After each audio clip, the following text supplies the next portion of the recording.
You never expect your life to change before breakfast. That morning, I woke up to the sound of birds outside the window. It was quiet, peaceful even, the kind of silence you only notice when something feels slightly off. I turned over in bed, expecting to see her scrolling through her phone or already halfway out of bed brushing her teeth. But she was lying beside me, eyes wide open, staring at the ceiling like she'd been awake for hours. I said, half asleep, "You okay?" She turned her head toward me slowly, like someone turning a dial that had rusted from disuse.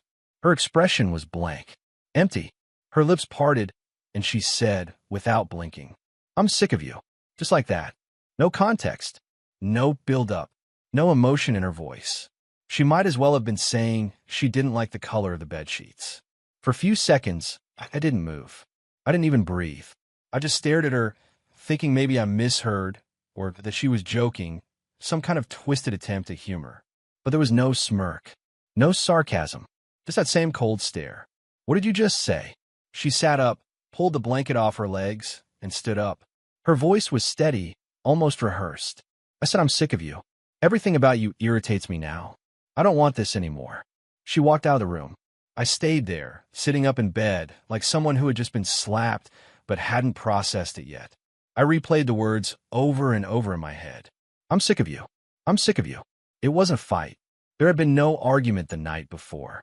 We'd eaten dinner together, barely talked, sure, but that was normal lately. She'd gone to bed early. I thought maybe she was tired from work. I thought maybe I was the one being distant. I even spent the last few weeks wondering if I was imagining the space growing between us. Turns out I wasn't. For a long time, I tried to convince myself that rough patches were normal, that maybe every couple eventually fell into this phase where affection became mechanical and conversations died mid-sentence. We weren't yelling. We weren't cheating. So I thought, this is just marriage. This is what happens after years together. But hearing her say those words with no emotion, it told me something I'd been too afraid to accept. This woman didn't just fall out of love. She had been slowly building resentment toward me, quietly, day after day, smile after smile. And she never said a word until now. I got out of bed, walked into the kitchen. She was sitting at the table, sipping her coffee like it was any other morning. She didn't even look at me when I walked in. "What do you mean you're sick of me?" I asked, trying to keep my voice calm, even though my chest was tightening with every word. She finally looked up. Her eyes were cold, like she had already checked out of the conversation. "I mean, I don't want to do this anymore. This house, this marriage. I wake up and I feel trapped. I don't want to pretend anymore." There was no regret, no apology, just attachment. Like she'd made peace with the decision a long time ago and was just now letting me in on it. I didn't ask her to explain further. I didn't beg for another chance. I didn't yell. I didn't throw anything. I just stood there, completely still, feeling the final thread snap in my chest. It wasn't heartbreak. It wasn't betrayal. It was clarity. For months, maybe even years, I had been holding everything together with both hands while she watched. While she drifted further away emotionally, I'd been doing double the work to make things feel normal. I stopped talking about my bad days so I wouldn't overwhelm her. I toned down my jokes because she stopped laughing. I gave up hobbies to spend more time with her, only to be ignored. And yet I still tried, thinking maybe it was a phase. That maybe love, when real, was supposed to survive neglect. But love isn't martyrdom. It isn't about carrying both halves of a relationship while the other person complains about the weight. So I turned around, walked into the bedroom, opened the closet, and started packing her things. Not out of spite, not because I wanted revenge, but because in that moment I realized she had already left this marriage a long time ago, and all I was doing was giving her what she clearly wanted. As I folded her clothes, something strange happened. I didn't cry. I didn't hesitate. I didn't feel the anxiety that usually comes with big decisions. I felt calm. I thought about all the nights I'd laid in bed next to her, wondering if I was doing enough. I remember the days I cooked her favorite meals and got no thanks. The birthdays she forgot. The anniversary she brushed off as just another day. I thought about how often I asked if she was okay, and how often she'd respond with a sigh, like I was annoying for even trying to care. This wasn't sudden. It was the final domino. She came into the room about halfway through the packing. She stood by the door, arms crossed. "What are you doing?" she asked like it wasn't obvious. I zipped up the suitcase and turned to face her. "You don't want this marriage. You made that clear. So, I'm doing the both of us a favor." She scoffed. "You're seriously kicking me out?" I shook my head. "I'm not kicking you out. I'm letting you go. Isn't that what you wanted?" She looked at me, stunned. For the first time that morning, her confidence cracked. Her posture shifted. Her eyes scanned the room like she was trying to make sense of what was happening. "You're really serious," she said quietly. "I've never been more." She didn't say much after that. She watched me finish packing. I handed her the suitcase, opened the front door, and held it for her. She stepped outside. I didn't slam the door. I didn't say goodbye. I just closed it behind her and leaned my back against it for a few minutes. Not because I was trying to gather myself, but because I was processing the peace. The house was silent again, but this time it felt good. It didn't feel like abandonment. It felt like a weight had been lifted. I wasn't mourning what I lost. I was relieved to finally stop pretending I was happy when I wasn't. I knew the hard part would come later. The explanations, the questions from friends, the quiet nights. But for the first time in a long, long time, I felt like I had done something for me. No more walking on eggshells. No more guessing what version of her I'd get that day. No more trying to earn the bare minimum. That morning, she thought she was breaking me by saying, "I'm sick of you."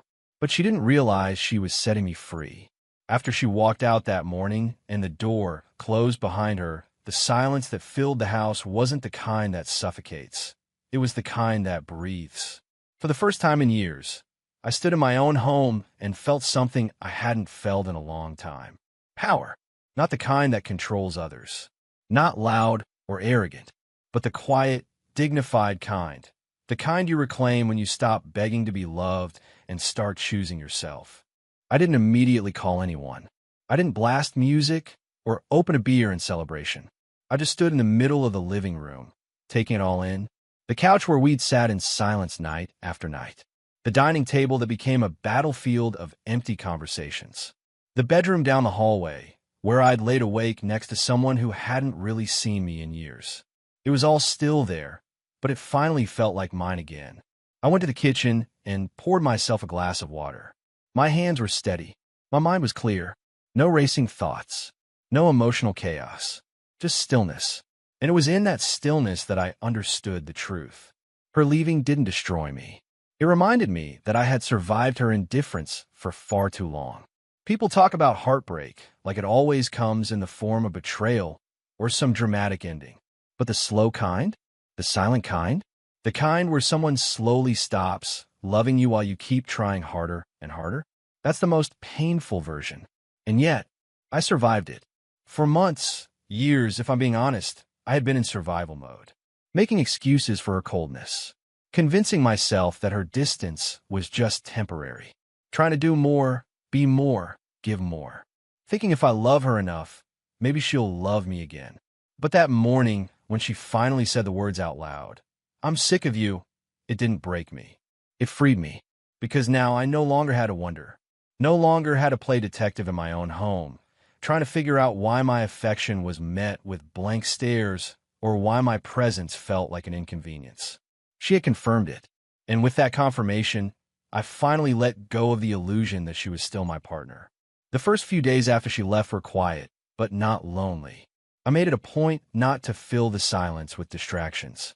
I didn't binge-watch TV or scroll endlessly through my phone. I sat with the discomfort.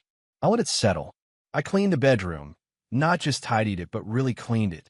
Washed the sheets, flipped the mattress, removed the little things she left behind. Her old mug on the nightstand, that sweater draped on the chair that had been there for weeks. I didn't pack them angrily. I folded them and put them in a box and left it in the hallway by the door. She could pick it up later. Each drawer I emptied felt like I was reclaiming space, not just physically, but emotionally. Space I had given away piece by piece over the years, hoping it would make her stay. Now I was taking it back. On the third night after she left, I sat outside on the porch. Just me and the night. No TV murmuring in the background. No forced small talk about how her day went. Just air, stars, and the sound of my own breath. And in that moment, I asked myself the question I had been too afraid to ask for years. What do I want? Not what can I do to make her happy, or what do I need to fix about myself to be enough? No, just what do I want? I didn't have a full answer yet, but for the first time, I was finally asking the right question. Then came the text. For days after she left, in the middle of the afternoon. Can we talk? I stared at the screen for a while. There was no apology, no context, just a vague attempt to reopen a door that I had already closed with both hands. I didn't reply, not because I wanted to punish her, but because I had nothing left to give her. I had spoken my truth in silence, and I wasn't going to explain it now just because she was starting to feel the emptiness. She messaged again the next morning. I didn't mean it like that. I was angry. I didn't expect you to actually throw me out. That one hit differently, because it revealed everything. She never thought I'd walk away. She was used to me staying no matter how little I received in return. She thought she could drop a bomb, and I'd sweep up the debris like always. But not this time. I replied only one sentence. When you told me you were sick of me, I believed you. No response after that, and I didn't need one. A week passed. I started waking up earlier, going for walks before work, cooking for myself again, meals with flavor, not just convenience. I reconnected with friends I hadn't seen in months, people I'd unintentionally pushed away while trying to hold on to a woman who had long since stopped showing up. They asked how I was. I told them the truth, better than I've been in a long time. And I meant it. That Saturday, she came by. I opened the door to find her standing there, arms crossed, eyes slightly swollen like she'd been crying but tried to hide it. I came to get my things, she said. I nodded and stepped aside. The box was still in the hallway, untouched. She picked it up slowly, glanced at the living room, the kitchen, the places that once held our life together. She opened her mouth, then closed it. I didn't say a word. I wasn't being cold. I was just done. She looked at me for a long moment and then whispered, I didn't think you'd actually be okay without me. I looked her in the eye and said calmly, that's because you only ever saw the version of me that loved you, not the one who could live without you. She didn't reply, just nodded, held the box a little tighter and walked out. I closed the door behind her, not with anger, not with sadness, but with peace. That was the day I truly understood that sometimes the most powerful revenge is peace. Not slamming doors, not shouting matches, just a steady refusal to keep pouring love into someone who never tried to hold the cup. I didn't win. She didn't lose. But I found myself again, and I wouldn't trade that for anything. The first morning I woke up alone, the house was dead quiet. No footsteps down the hall, no doors slamming, no sighs from the kitchen, as if my very presence was an inconvenience. Just stillness. And for the first time in a long time, I didn't feel tension in my chest. I didn't wake up wondering if she'd be cold or distant. I didn't feel like I was walking on glass. I simply woke up, stretched, and sat in bed for a while, soaking in the silence like sunlight. I didn't realize how heavy life had become until the weight was gone. People always say breakups are chaotic, tears, fights, drama. But mine ended in stillness, and that stillness slowly became peace. A type of peace I had forgotten existed. A peace that tasted better than love. Not the kind of love I gave her, anyway. In the days that followed, I began to rediscover little things I didn't know I'd lost. I started leaving the windows open again. She hated open windows, said the air gave her headaches. But I always loved fresh air in the mornings. The breeze, the birds, the way the light crept across the floor. Now, the windows stayed open. I also brought back music into the house. For years, the silence had replaced everything. No more jazz in the background while I cooked. No more classic rock playing on lazy weekends. She didn't like noise, she'd say, but I missed that sound, so I brought it back. I played Miles Davis while I cleaned the kitchen. I let Springsteen fill the living room on Sunday mornings. And slowly, the house didn't feel empty anymore. It felt alive. But most of all, it felt like mine again. It didn't take long for people to start noticing the change. My friends...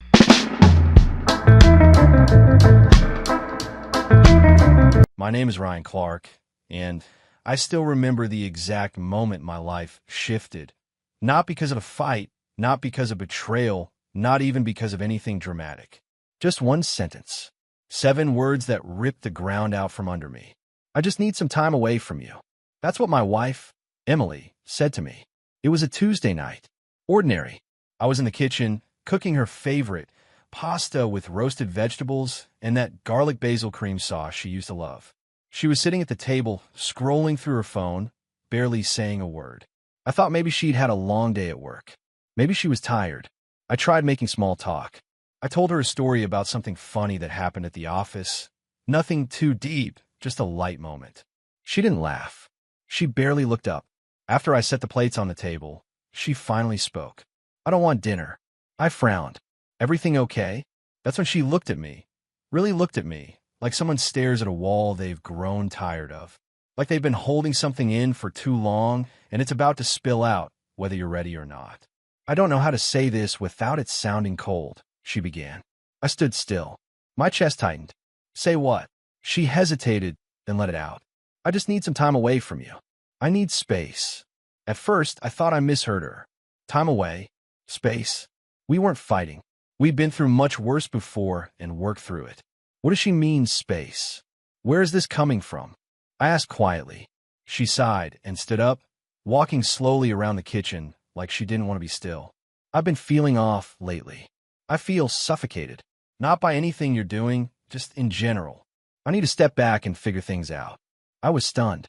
Are you saying you want a break? She shrugged. I'm saying I need to breathe without you around for a while. That's when I knew it wasn't about stress. It wasn't about needing clarity. This had been building for a long time. I just hadn't seen it. Or worse, I saw it and didn't want to admit it. I asked her, do you not love me anymore? Her answer was silence. That kind of silence that screams louder than words. She wouldn't meet my eyes. She just stood there, twisting her fingers, avoiding everything that mattered. I didn't say that, she finally muttered. But she didn't have to. I'd spent years learning the language of her love. I knew every version of her silence, every shift in her tone. And that night, I realized the woman standing in front of me wasn't unsure. She wasn't confused. She was already gone. Emily and I had been married for 7 years. We met in college, bonded over literature and long nights in coffee shops. We laughed easily back then. She used to touch my face with both hands when she kissed me. She'd fall asleep on my chest like it was the safest place in the world. I remembered those things even while she packed her bag later that night. Not angrily, not in a rush, but casually. Like someone who'd made peace with leaving long before they said it out loud. I'll go stay with my sister, she said, slinging the strap of her duffel bag over her shoulder. Just for a bit. I didn't try to stop her. There was a version of me, not long ago, that would have begged. That would have asked what I did wrong, what I could fix. That would have believed it was a phase, a bad week, something she'd come back from with clarity and softness. But not this time, because over the last year, Emily had been pulling away inch by inch, and I'd been pretending not to notice. Fewer conversations, less touch. Her phone suddenly more interesting than anything I said. She stopped asking about my day, stopped noticing when I dressed up, stopped laughing at my jokes. We became 2 bodies sharing a roof, breathing the same air, but living separate lives. Still, I stayed. I kept showing up. I told myself all couples go through seasons. That love matures, quiet settles. That maybe we were just tired. But the truth was, she'd emotionally checked out long before that Tuesday night. That night, she just finally said the quiet part out loud. When the door closed behind her, the house felt cold. Not because it was empty, but because I realized how long I'd been living with someone who didn't see me anymore. I sat on the edge of her bed. No, my bed now, and stared at the dent her pillow still made on her side. That night, I didn't cry. I didn't scream. I didn't text her a long message trying to change her mind. I just sat there, listening to the stillness, finally acknowledging the weight I'd been carrying. For so long, I had bent myself into shapes to keep her happy. Canceled plans when she didn't feel like going out. Bit my tongue when she got short with me in public. Compromised on things that used to matter just to avoid tension. All for a woman who, in the end, chose silence over effort. The next morning, I made coffee for one. No second mug. No background music. No small talk. Just me, the kitchen, and the morning sun creeping through the blinds.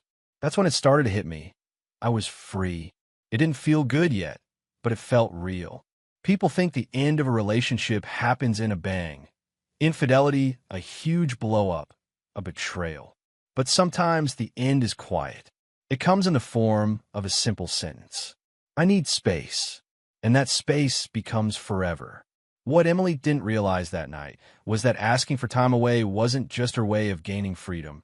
It was my invitation to finally walk out of a one-sided relationship. She thought I'd wait.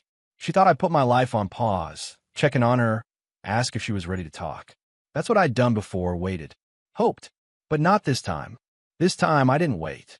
It had been 3 weeks since Emily walked out of our apartment with her gray overnight bag slung across her shoulder and the words, "I just need space," echoing behind her. She said she'd only be gone for a few days, a week at most. "I'm not leaving you, Ryan," she told me, like that sentence was supposed to comfort me while she pulled away emotionally for the 100th time. I just need time to think.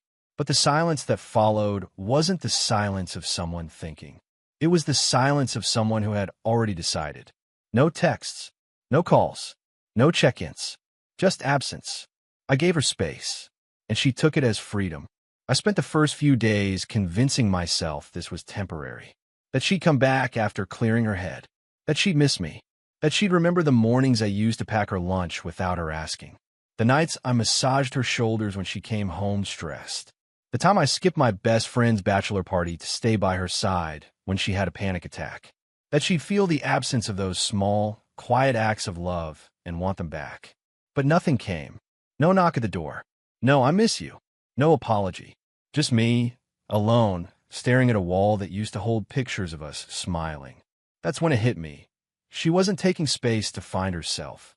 She was seeing what life felt like without me, and silently hoping it would feel better. That realization broke something inside me, but also gave me something I hadn't had in years: clarity. One morning, I woke up and opened our bedroom closet.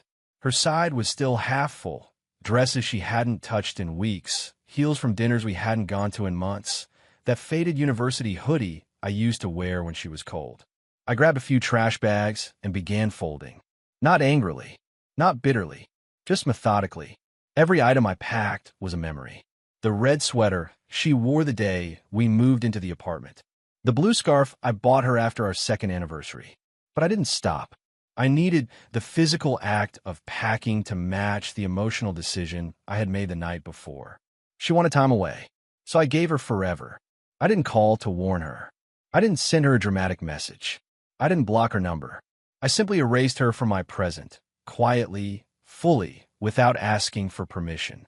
For years, I had been living in a relationship where I was always the one reaching out, asking if we were okay, trying to fix problems that I didn't create. I spent so long choosing her over me, and I never once realized she had stopped choosing me a long time ago. This time, I chose myself, and once I did, I realized how much of me I had lost. I started walking in the mornings again. I used to love that. Before work, just me, the air, and my thoughts. Emily hated mornings, said they made her feel sluggish. So I gave up that routine just to make our schedules work better. But now I was getting up at 6 a.m., lacing up my sneakers, and hitting the trail near the river. The first morning, I saw a father playing catch with his daughter. The second, an old couple walking hand in hand, laughing. And on the third, I walked past a man sitting on a bench, drinking coffee, alone, and smiling. That's when I realized I hadn't smiled in a long time. Not really, not freely, not without worrying about how Emily would respond. I started talking to people again. I called my sister, Claire, who I hadn't seen properly in nearly a year. I visited my mother. I even texted my old college friend, Julian, who had invited me out at least 10 times before I stopped replying just to avoid tension at home. They were all surprised to hear from me. "You sound lighter," my sister said. Happier. I wasn't happy yet, but I was on my way. I also started eating better. Cooking for one felt strange at first, but it became a kind of therapy. I put on some music, real music, not just background noise, and cooked slowly, thoughtfully. I didn't just make meals. I created them. Because for the first time in years, I had the mental space to enjoy my own company. A few weeks later, Emily texted. It was short. How are you? I didn't reply. Not because I wanted to hurt her, but because I knew where that message came from. Not from love. From discomfort. She had probably expected me to chase her. To call. To fight. To wait at the door with my heart in my hands, begging for her return. But I didn't do any of that. She wanted space, and I gave her silence. A few days later, she called. I didn't pick up. And then, the following weekend, I got a message that read, "Are you really okay with just letting go?" That was the moment I understood what this had really been. Emily wasn't scared. She wasn't confused. She was just testing what life without me felt like, and assumed I'd still be waiting if it didn't work out. But I'd already made peace with her absence. I had already accepted that if I had to beg someone to stay, they were already gone. 3 months passed. By then, the apartment felt like mine again. I had repainted the living room, bought a bookshelf, and filled it with novels I never had time to read. I even adopted a dog, a rescued mutt named Charlie who wagged his tail every time I walked through the door. And when I thought about Emily, I didn't feel anger. I didn't even feel sadness.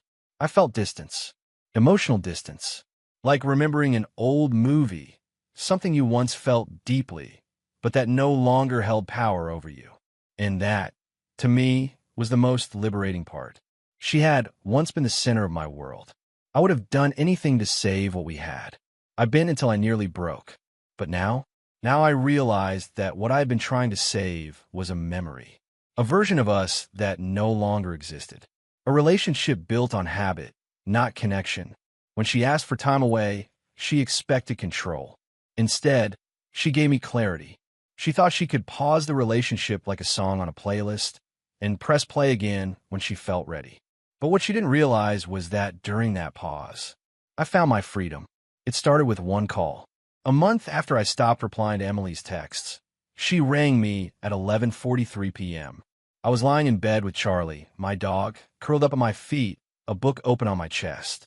I stared at the screen as it lit up, her name glowing in the dark room like a ghost from my past. I didn't answer. The call stopped. Then came the second, 3 minutes later. Then the third, and a voicemail. I played it once and never again. "Hey, I know it's late, I don't know what I'm doing. I miss you. I miss us. Can we talk?" Her voice cracked halfway through. There was no anger in it, no blame, just sadness. Real, hollow sadness. I put my phone face down and turned off the light. She was too late. The calls didn't stop. They started coming every night. Sometimes 1, sometimes 3. Once, 8 in a row. I never blocked her. Not out of hope, but because I didn't need to. Her voice didn't hold me hostage anymore. When you've healed, you stop needing closure. You stop needing apologies. You just watch people arrive too late to the version of you they abandoned. And Emily, she had shown up to the wrong house. Because the man she left behind didn't live here anymore. One morning, I got a text from her. "I saw that photo you posted. You look good. Happy." It was true. I had posted a picture from a weekend hike. Just me, Charlie, and a view that made me feel alive. The smile on my face wasn't for anyone. It was mine. Authentic. Free. I stared at her message and thought about how long I used to wait for those words. "You look good. I miss you. I want you back." I would have done anything to hear them 6 months ago. Now I just muttered, "Too late," and put my phone away. A week later, she came to my door. I had just finished organizing my office when I heard the knock. A soft, hesitant knock. The kind of knock you make when you're not sure if you're welcome anymore. I opened the door. She looked thinner. Not sick, just worn down. Her hair was tied back in a messy bun. Her hands clenched around the strap of her purse. Her eyes searched mine like she was trying to find a familiar version of me. "Can I come in?" she asked quietly. I hesitated, then nodded. I wasn't afraid of her being in my space. I just knew nothing in this room, not the furniture, not the man standing in it, belonged to her anymore. She walked slowly to the couch and sat down. I stayed standing. "I've been trying to reach you," she said, as if I didn't know. I didn't respond. She continued, "I messed up, Ryan. I didn't think space would mean losing you. I thought you'd wait. I thought we'd find our way back." She looked up at me. There were tears in her eyes, but I stayed quiet. "I was confused," she said. "I didn't know what I wanted. But being away from you, It showed me that you were never the problem. I was. That part hurt, because deep down, I always knew I wasn't the one who gave up. But hearing her finally say it, out loud, reopened something I'd buried months ago. I sat down in the armchair across from her.